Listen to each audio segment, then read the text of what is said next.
प्रकृति का महत्वपूर्ण संतुलन जीवन को उत्थान के लिए बनाया गया है। जब जब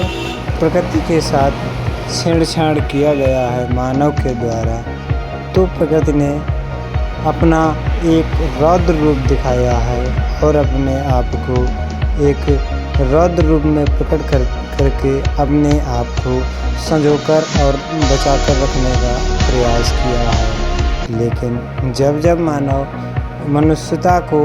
छोड़कर, इंसानियत को छोड़कर अपनत्व की बात करता है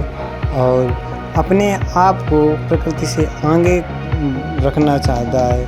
तब तब प्रकृति एक महाप्रलय, महाप्रभुत्व अपना रूप दिखाती है और अपने आप को सदैव एक समान रखती है। क्योंकि मनुष्य को छोड़कर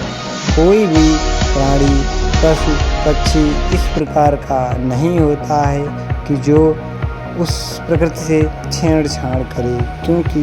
प्रकृति से ही मनुष्य का जीवन और पशु पक्षियों का जीवन चलेगा, अन्यथा सारा सब कुछ खत्म हो जाएगा। प्रकृति से जब जब मनुष्य ने छेड़छाड़ की है, तो प्रकृति ही हमेशा जीती है, मनुष्यता हमेशा तरातर हो गई और प्रकृति ने अपने आप को बनाकर रखा है, अपने आप को आगे बढ़ाया है। मनुष्य एक असाधारण कल्पना किए बैठा है और उसकी कल्पना इतनी अविश्वसनीय है, इतनी अनुमोदित है कि वो अपने आप को हर चीज़ से आगे करना चाहता है, लेकिन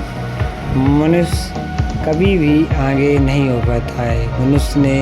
ये भूल के रखा है कि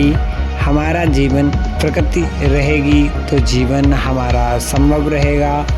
और प्रकृति से छेड़छाड़ करेंगे तो हमारा एक दिन इस तरीके का हाल होगा, हम अपने आप को स्वयं ख़त्म कर लेंगे और हमें बचाने वाला जो प्रकृति है वो हमारी कोई मदद नहीं करेगा